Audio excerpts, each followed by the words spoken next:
everybody. Happy holidays. Oh, yeah. We got to visit some relatives. Yeah, the holidays are upon us, all sorts of different holidays. And I guess one of the big things about holidays, this is going to sound kind of strange, but is that you usually gather together for food. And Hmm. of course, notoriously, there's lots of yummy things to eat around the holidays. And we're not here to say you shouldn't indulge in things. Actually, it's almost kind of the reverse, but in a different way. Yeah. Yeah. Food's something that, I think all of us share. And I guess, it has a way that it can draw us really deeply into connection with Divine Mother and the world. So, yeah, we just like to share some thoughts today about food and our relationship to it and how it can become a connector. Where do we start with food? We love food.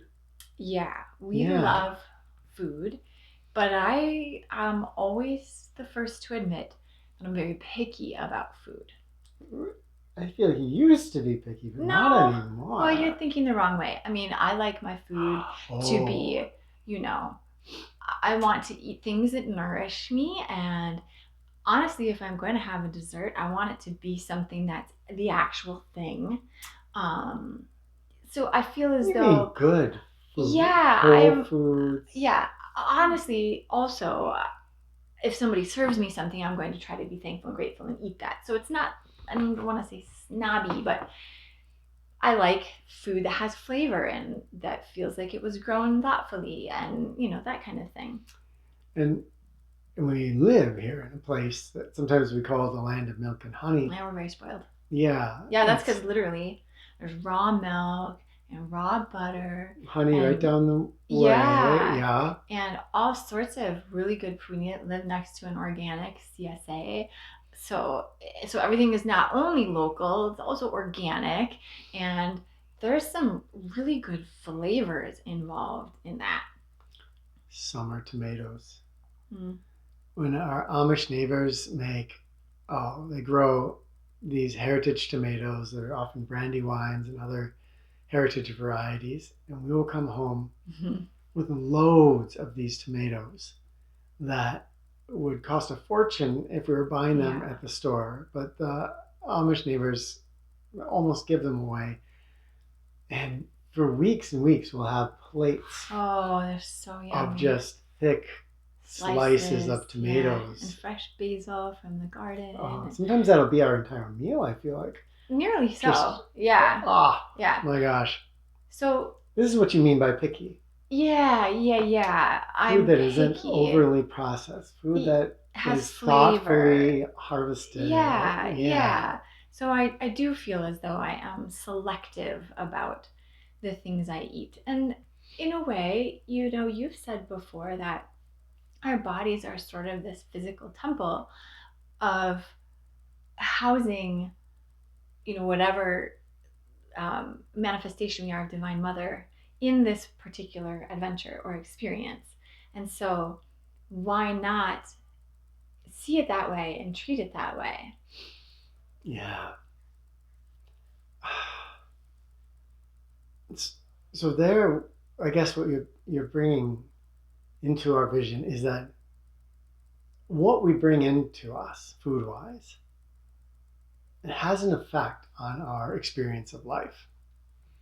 And we'd see this with the forest monks when we famously would take them to the fast food restaurant after usually about two Yeah. months of eating Well, super clean. they'd come and we would always ask them to do a 2 week forest monk diet, which was essentially transitioning from our modern, standard American cultural diet into things that they cooked, they gathered, for themselves, beans, fresh produce, wild food. And And these would be people, we'd only do this experiment with people that ate fast food right, and had it didn't come have much of a from, difference for someone who yeah, already was eating that way. So you'd have someone who was comes used to, from, yeah, they would struggle with the diet. I remember in the first week, it was, oh my gosh, and then after the first week into the second week, wow, I can't believe it. And then after the first month, they would choose to continue kind of eating that way as we provided a lot of the food. It was much of the same thing. And yeah, then about 2 months in, kind of as we were getting into the transition period, 2.5 months of going back, we would take them to McDonald's. I don't know. I never went with, so I couldn't do it. Yeah. Yeah, that 2 weeks, I think it showed that that's sort of the first lesson people would get with food if they came from a processed food diet, that their body was going through physical and mental shifts. So physiological shifts by switching their diet. And those would often be painful shifts of not feeling very well, going through sugar withdrawal. Mm-hmm. Then comes a new normal, which you don't notice until you do that fast food experiment. Yeah, they would talk about that. The monks who would do this challenge would always talk about, you can't even know you're not eating well. You can't even know what you could feel like, what you could how you could experience the world, because they were always saying, hey, how I'm eating and movement was a part of that and everything, but it helps me see the world completely differently. And before this happened, I had no idea. You can't know that until you experience it. And they were wishing that they had a way to have essentially sort of a diet awareness, or an intake awareness. Mm-hmm. Yeah. So the experiment, when they have it, Yep. after that they'd come back. They would invariably feel tired, moody, horrible. I remember one of them saying, never let me do that again. This is the worst I've ever felt in my life. Yeah. They also talked a lot about how, at least in that case, there was this sort of psychological allure, and some of them would eat, they would have some, and they would eat more. They would go back and they would have more, even though it wasn't, feeling good. And then once that experience was over, it was kind of, oh, wow, there's something going on that's more than just, there's this strange interaction of not being aware of what's going on. Yeah, just eat more and more and more. Sometimes it's startling how much they would purchase. And we just didn't put any limits, just go and have this experience, see what you do. And that too has its own lesson, in that in our culture, with that idea of fast food or processed food, there's been an effort to make food convenient. And in making food convenient, we've often made it so that it's also mentally convenient. So it doesn't challenge us in any way. In fact, it often addicts us. And then that food, an addiction is very easy to consume. You just sort of do it automatically. Mm-hmm. And that makes food into an unengaged experience. Yeah. And just adds to the many unengaged experiences that our culture can offer up in the sake of ease or convenience or comfort. Yeah, but there's a completely different side of food. And I don't think we're here to say you can't go eat at McDonald's. Or I don't think there's no food that, is inherently evil. I'm sure some people can comment on that, but what I'm trying to say... Don't eat at McDonald's. Listen, I am not advocating that. I don't want to be one of those people that's like, this is where you should eat and this is where you shouldn't eat. We just talked about shoulds. It's not about that. It's about trying to come into a place where what you intake, and we could just say diet overall, because a whole different video could be what we mentally intake. Media, technology, other people's emotions, that also influences our life experience. So I am trying to say that this message is not so much about what you should eat and what you shouldn't eat, okay? Because everyone is different. It's about how we eat. It's about bringing Divine Mother into the experience of being a physical being that requires nourishment, and taking that act that happens every day, multiple times a day sometimes. Well, for me, some people will eat only once a day. And allowing that to be a communion with Divine Mother. And there's multiple levels for that.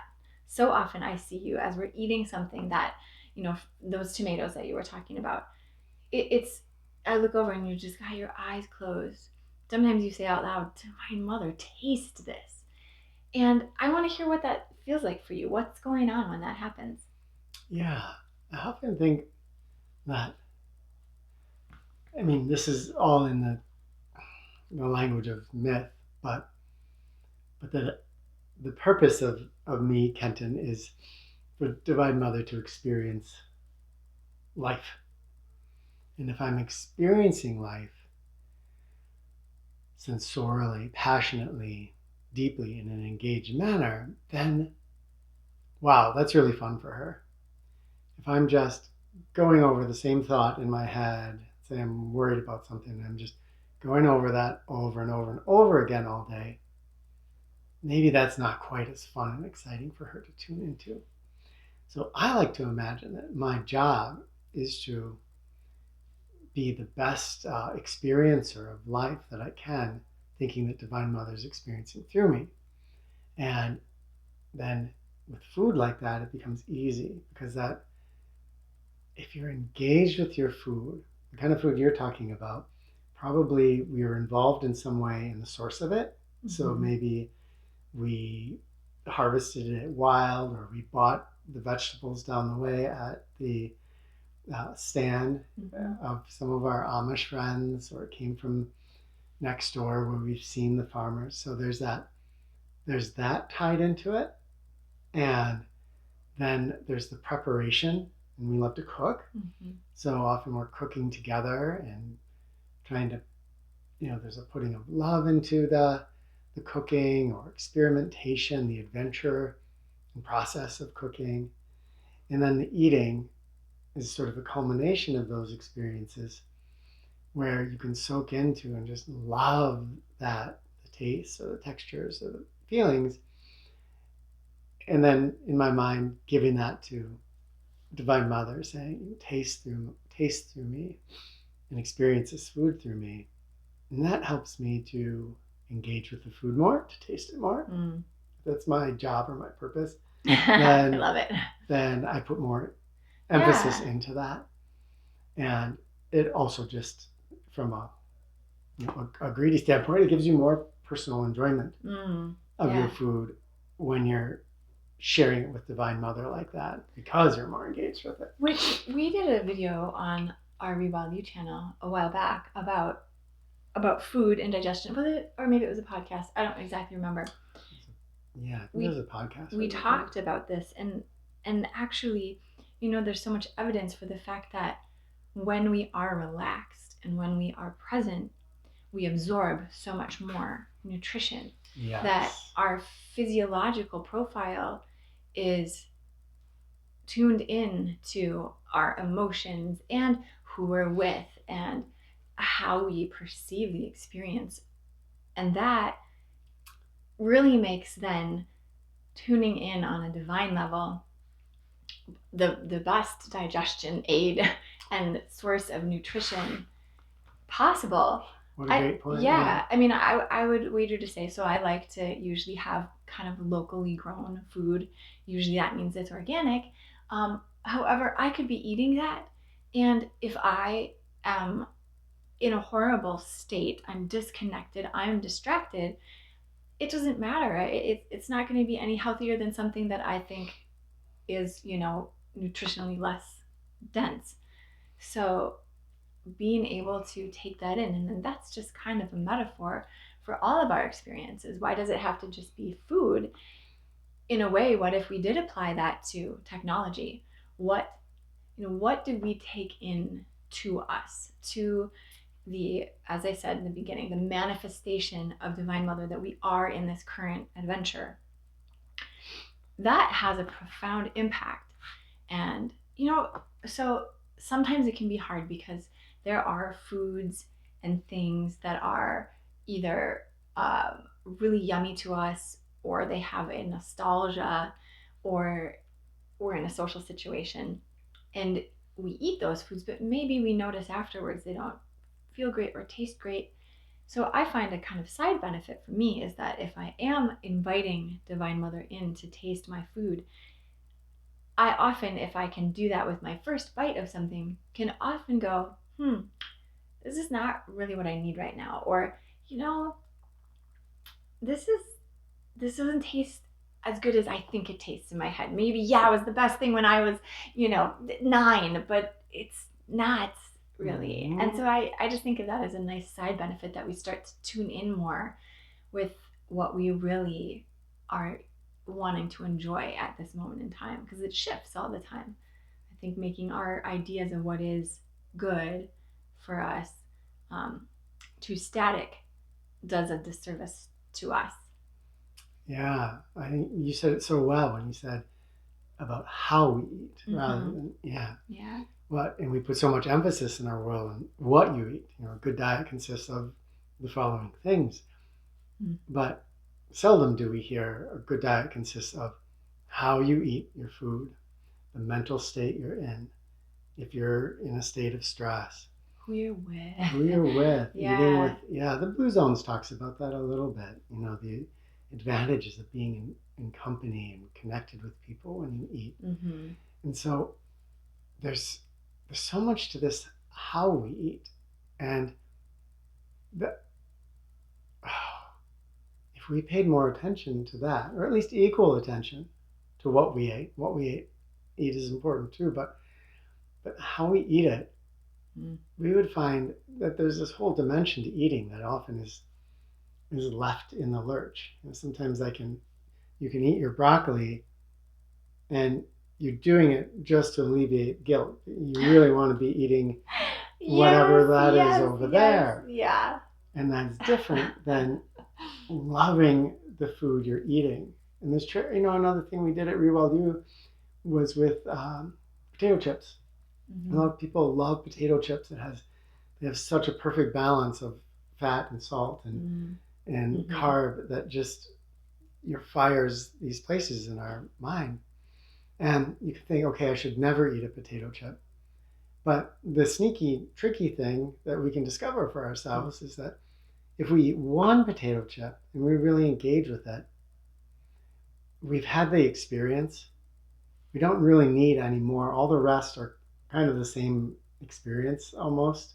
And usually how we eat them is just mindlessly, just getting that experience in that mindless, habitual way. If we just eat a single potato chip, it's a lot yummier and a more wonderful experience than eating a whole bag mindlessly. This is true. However, I'm going to be that person. You're probably going to be embarrassed by me, but sometimes you can just eat a whole bunch of something, like a spoon and a pint of ice cream, and you can just eat the one spoonful. You can also eat a whole bunch of spoonfuls if you're present with it, because you're not going to actually, the full reflex you'll pay attention to. So if that's a fun thing, I'm not saying go do that every day, but for a long time, okay, men and women all have cultural ideas of what we should look like, how we should eat, etc.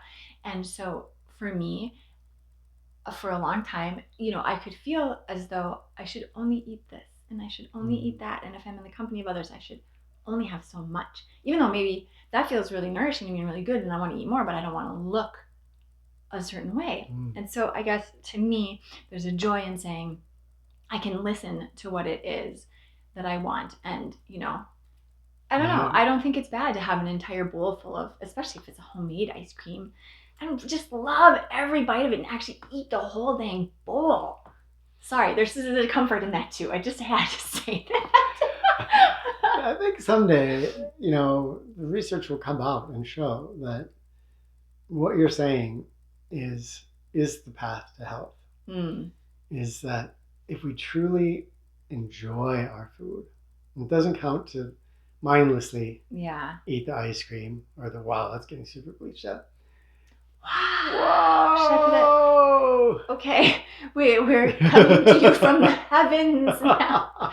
I can close that. Oh my goodness gracious! It's nice to see the sun, though, isn't it? Yeah, it sure is.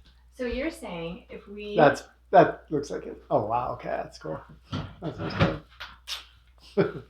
I mean, yeah, so the mindless eating, golden now. not healthy, and on so many levels. Actually, mindless anything is probably not the greatest. Yeah. Yeah. But the mindful eating, even if we eat something that maybe is not good in a traditional sense, like that bowl of ice cream, the enjoyment of it and reduces our stress levels and just makes us feel more relaxed, Yeah. connects us up more with the people that we're eating it with, and creates a whole host of benefits that, like many things, we need to look more holistically, not just how does the food interact with this, how does the food interact emotionally with. Right. Yeah. Yeah. There's so many levels.